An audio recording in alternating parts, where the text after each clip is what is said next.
The largest population of Afro-Latinos in the U.S. reside in the Northeast region of the United States. Could their perspectives or ideas be a little different than mine? I live in the rural South of the United States, and I invite you to join me as we learn about culture, people, the differences in culture, because culture is everywhere. Take this podcast as cultural lessons about the world and the interesting people in it. So, welcome. My name is Jennifer White, and I'm an Afro-Latina teacher in the rural South. Hey everyone, I'm so excited to be back at podcasting. I know it's been a little minute.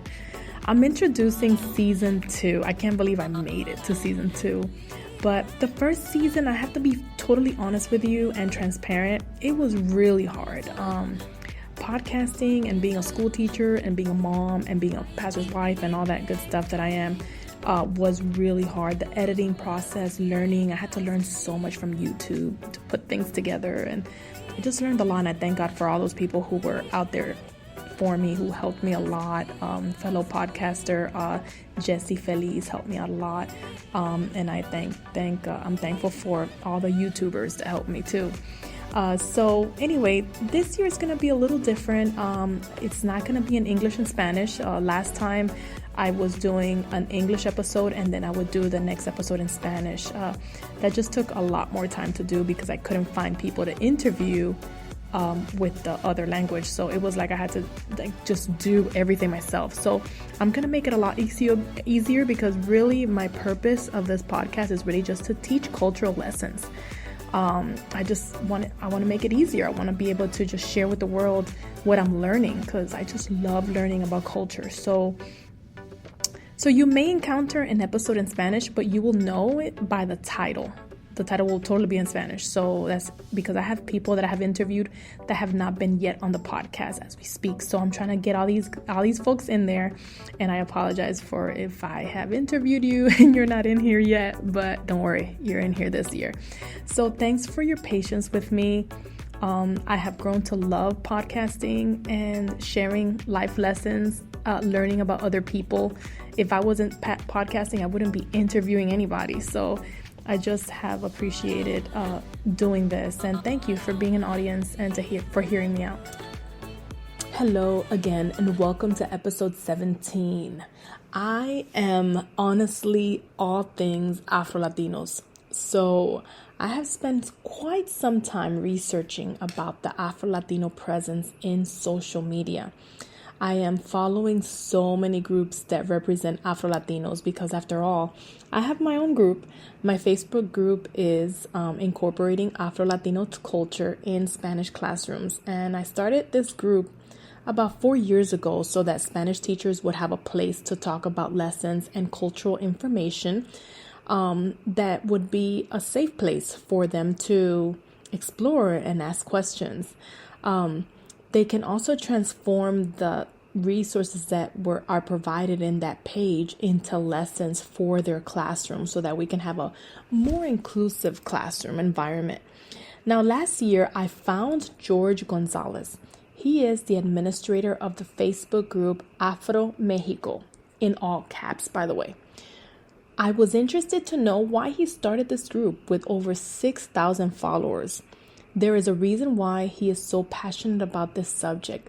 Just like I have a story to tell through my page, so does he. Let's get to know Jorge, because he's a lot more than just a Facebook page administrator. Is he Afro-Mexicano, or does he just like advocating for this group? Let's find out, and let's meet Jorge. Okay, well, thank you so much, Jorge. Do you want me to call you Jorge or Jorge? Jorge's good? Yeah. Welcome, Jorge. Thank you so much for joining us today. I know that our listeners are going to be so excited. They're probably going to be at the edge of their seats to listen to you today because, Afro-Mexico to me is a hot topic. It's a hot topic, especially with where I live in Alabama. A lot of the Mexicans don't even know that there were Black people. So can you tell us a little bit about you, please? For sure. Hi, everybody.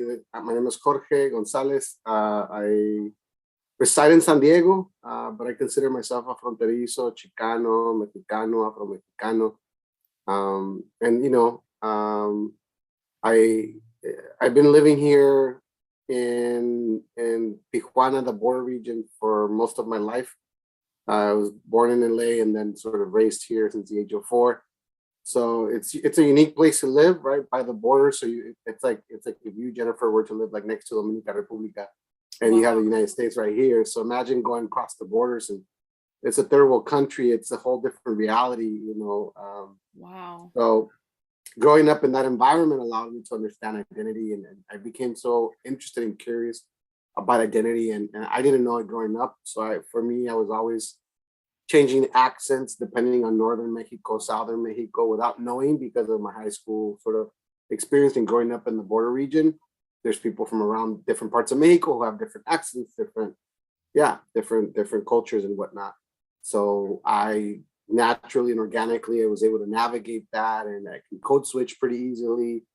And then I went to college, and that was in 2001. I went to do my undergrad, and I was there as a civil engineer at first. I wasn't really thinking about cultural or ethnic studies as a focus, but being so far away from home, from the border, made me question. And of course, I was perceived as a Chicano when I didn't consider myself a Chicano at the time.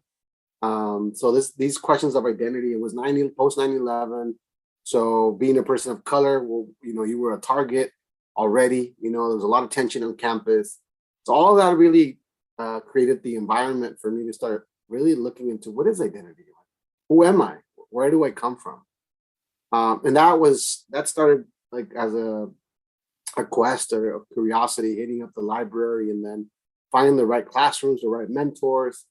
Luckily, our school, the University of California, Davis, has one of the best and biggest departments in Native American studies. And little did I know that how significant that was, being one of the first ones in the country.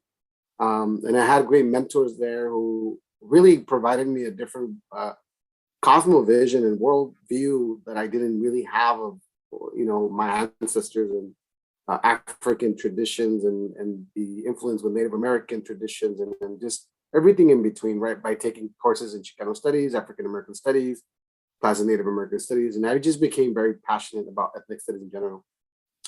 And it was like in 2003 so I ended up not doing civil engineering. I realized that we needed to build cultural bridges versus those concrete bridges. And I really, became very passionate about the topic. I was on my quest to understand my identity. I was like 19, 20, and I just had a lot of like drive, and I wanted to go travel and get to see it for myself. So in 2003, I enrolled in a summer abroad program in Oaxaca, the southern part of Mexico, and the program was called somewhere along the lines of the ethnic makeup of Oaxaca, right? Or the indigenous or ethnic cultures, the ethnicities of Oaxaca. So it was really giving you a full 360 understanding of the different variety of ethnic cultures and languages and cuisines of Oaxaca, the state of Oaxaca. And we covered a lot of ground in that like 1 month and a half that I was there. But in the syllabus, there was like in the last one day, one section was about Afro-Mexico. Wow. That was the first time I've ever heard or read. It was actually not Afro-Mexico, it was like Afro-Mestizo. It wasn't even Afro-Mexico. Oh, okay. This was early on, right? And I was just curious because I know like I had like, the grandma in the closet, like I had an aunt in the closet who was black, kinky hair. And I remember growing up, I didn't believe that she was my aunt, Again, this internal racism that lives in all of us, that the colonization and the casta system really did work. So I meant, like that curiosity of like, well, maybe, I need to figure this out. My dad, where is he from? So I started looking and doing research around the town. My dad's from Saguayo, Michoacan. And of course, if you look up like the 17th, 16th century records of this town, it was like predominantly black, And so it's like, I don't even have to question this, right? So I started realizing that there was a lot of just black history in all these communities throughout Mexico, And so in 2003 in Oaxaca, we ended up doing a site visit. It was super interesting, and it was like one of a kind of experience, because in the summer abroad program, even though the program was in Oaxaca, the professor took us to Costa Chica, but to go visit. But of course, he was in his own. He had his own intern, like hidden agenda, and he was there to. He was a renowned professor, Stefano Varese. He's contributed significantly to like cultural anthropology. He's Italian, sort of did his school in Peru, and then was also a professor of Native American Studies and Anthropology. Then with him, he was about to retire, so we got along really well. I had already done the class in Davis. I took it again just because I was going to go with him, and he was one of my mentors.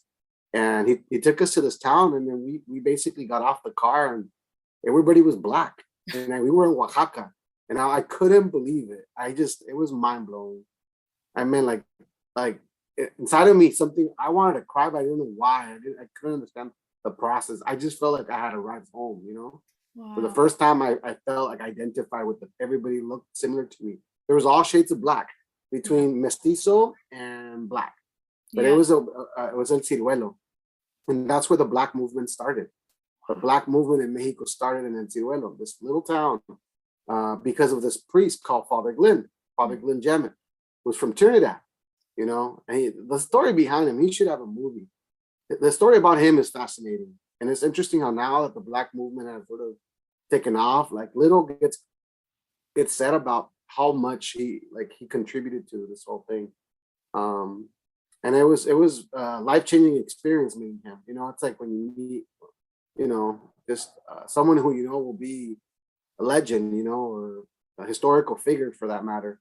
It felt like I was meeting Malcolm X. You know, he was and I think he's still alive. He's somewhere in Trinidad. His condition wasn't that great. He was like a Black Marxist, you know, dressed as a Jesuit priest, and he was ordained, and I believe he was ordained in Rome. So he was sent out here to, like, you know, sent to Mexico to be overseeing one of the biggest churches in Guadalajara. But when he heard there was Black people, because of course he did face a lot of racism as it was in Guadalajara, which is very white, Eurocentric, Mexican culture.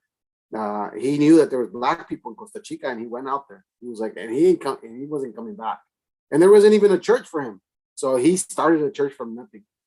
But in that town, he started realizing that people didn't take him seriously. He's like, how can you be a priest and be Black?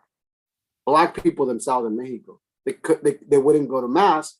He had like literally a cross outside, like there's something he like really impromptu church that he put together with a few planks of wood, and he started a church from nothing. And after years and whatnot, that started, and I got to meet him, you know, and that began like a whole journey and awakening for me, you know. So I came back from that travel experience, and that was just the beginning.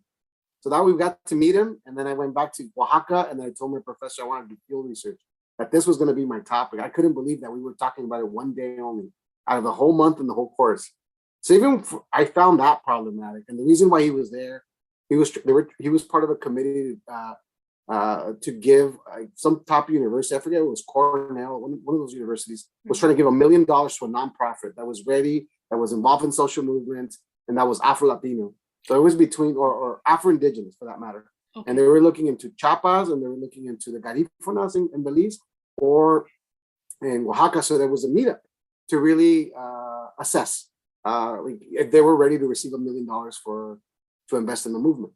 Mm-hmm. And then I was in that roundtable discussion with anthropologists, archaeologists, and historians, and from UNAM and all these top universities. I was in that circle, and I was just so inspired that I just took off. I spent like 3 weeks, just a couple weeks with Father Glenn, and he took me under his arm and his wing, and I basically followed him for 2 weeks. And I had my camera, so I was doing a mini documentary at the time about the beginnings of the Black social movement in Mexico. So then I came back, and I was just so moved and inspired, and it was just like my whole, my everything had changed. My priorities had changed, like everything. I couldn't stop talking about it. And then the worst thing is there was no books about it, really. Like there was hardly anything out there. I think Ben Vincent, there was like articles on Ben Vincent. Ben Vincent hadn't even published a book, I believe. And then there was a couple other scholars, but it was like unheard of. Like at the time, there was nothing on, like the internet was nothing on the internet. So anyhow, that's sort of where I started, and that's where I'm from. And after that, I did my master's at UC Santa Barbara, and I focused it on this topic alone, and did a bunch of presentations, and I've been doing presentations since. And then I collaborated with a cultural center here in San Diego called the World Beat Cultural Center, where I helped establish an Afro-Mexican department. Wow, that is amazing, Jorge. You are really amazing. Now I have so many questions to ask you from that story. So Yeah, I know there was a lot. I wanna ask you something that I didn't pre-plan to ask you. Please don't get offended. I just did something that is out there. But Yeah. if an can an Afro Latino be okay, how can I say it? How can I say it without Say it. I I heard know. it all. Okay, are you black? Do you consider yourself black? You know, that's a very in the context of Mexico, Mm-hmm. I would say I have, because even within Mexicanos, I was always questioned. You know, because people would first think I was Cuban, Dominican, anything but Mexicano. Quite honestly, I stand out, right? And so I've had that, like that has always been a challenge, and I've always been discriminated, even in Mexico, even in my circles here in California, right? So it's one of those identities that I embraced, just like Chicano culture. I did not grow up Chicano. I eventually experienced Chicano culture, and then I adopted it, right? And Now, because can I you tell me the understand, difference though? I'm not from that area. So can you, I've heard the term Chicano many times, and I have a definition of it in my head, but I want to hear from you. What is a Chicano? I guess it's a Mexican American who's woke. A Okay. Mexican American who understands the social injustices that Mexican Americans have faced here historically, understands the civil rights movement, understands how identity is a construct, and there's a clarity by embracing Chicano.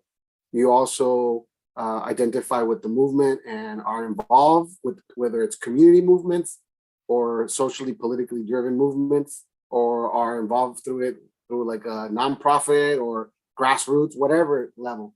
So it really it's more than just an identity. It's a calling, right? So it's like you have to be involved and engaged. Okay, I see. That's how I understand it. That's the way my mentors from Chicano studies. So I've also studied that. That was one of my majors. Chicano studies, Native American studies in Spanish, right? And then I had a lot of friends who were Chicanos from LA, and then I would go out there and hang out with them. And it, you know, I've always code switched, so I've always done Spanglish, you know. Yeah. So for me, it's not an issue, you know. I love to do Spanglish. But for Mexicanos, they don't like that. You're traditional Mexican. They don't like code switching. Right. They don't like you going like Pocho. They call them Pochos, right? So they're looked down upon. But for me, again, like I broke all these barriers of identity in ways that if it wasn't for the mentors that I had, the mentorship that I had in school, and reading, you know, scholars in both Black, African, and Chicano and Latino studies, like I wouldn't have made that bridge. And Native American studies, I wouldn't have made that bridge, you know. So Gloria Anzaldua is one, Chicana, who talks about like being in between two worlds, right? Yeah. And not feeling like you belong here or there. So you have to create something, you know, and that's kind of how I feel. I remember Guillermo Gómez-Peña, he's a Chicano author and performer. He talks about cultural transvestite. Wow. You know, this idea that we can accept to be different things if we want to, right? Yeah. And use it when we want to for our own benefit, right? So for me, I think this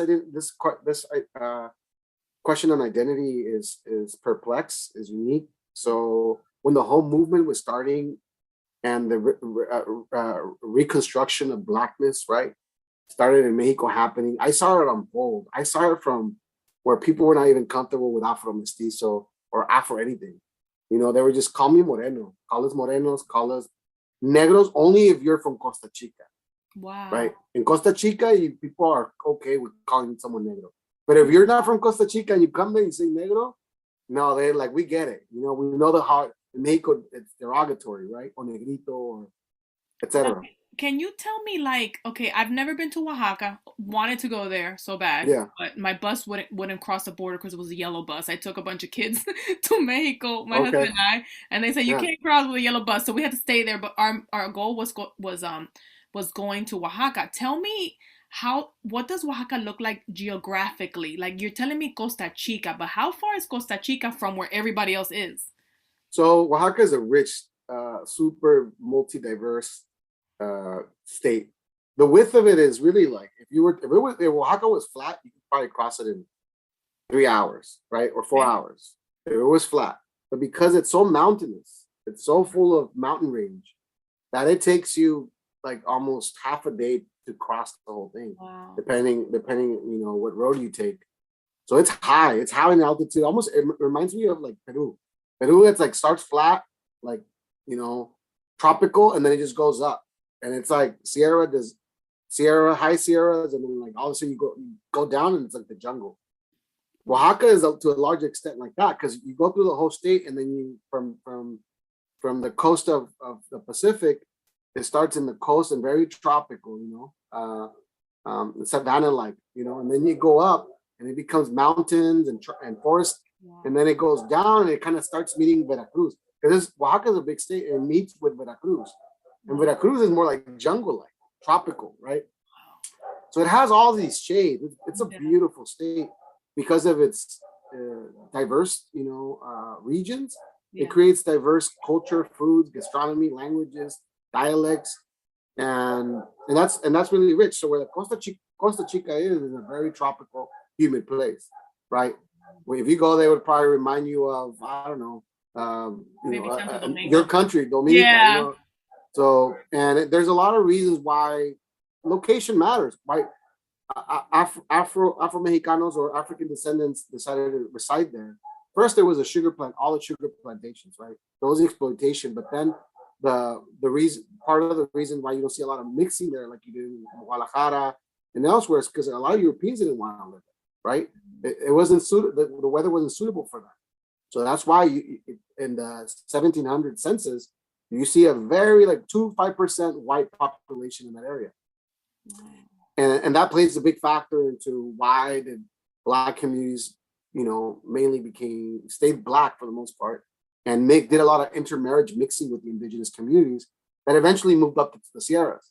So we're talking about a distance of about, 30 minutes, an hour, where Black communities are, and then you have indigenous villages here. But remember, the indigenous communities were in the coast, but with the European presence, they moved higher up. I see. And then a lot of intermarriage has happened. So also you can't think when Afro-Mexicanos are just Black descendant. No, they're Afro-indigenous. It's like Garifunas. You can't say Garifuna is not indigenous. It's like, they're both. Same thing with Afro-Mexicanos. They're Afro-indigenous.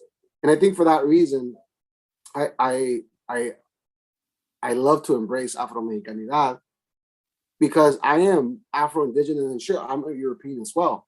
But there is a strong Black and indigenous presence in my family. Yaqui, Purepecha, and then African, from the parts of Michoacan, all the African descendants, that come from that area. And the same can be said about Jalisco, the same can be said about Guanajuato. Wherever there was minery, wherever there was cattle industry in the 17th century, look it up on a map, there was a huge Black presence. And I mean, that's almost all of Mexico. And this concludes episode 17. I want to give special thanks to Jorge Gonzalez for giving up his time to speak with me, and to you. Thank you so much for listening, and please find me on social media. I am on YouTube as Afro-Latina Teacher, Facebook as Afro-Latina Teacher, Twitter as Afro-Latina Teacher, and let me give you just a little bit of advice. Go forth, have a spirit of excellence. Make your community, city, and country proud, and be the best citizen by serving others. Besos y abrazos. Hugs and kisses from Alabama. Oh, and don't forget the description notes on this podcast. It has my blog post for this episode and resources about Mexico. if you are a teacher, parent, traveler, or just like to read and learn. Adios.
And this concludes episode 17. I want to give special thanks to Jorge Gonzalez for giving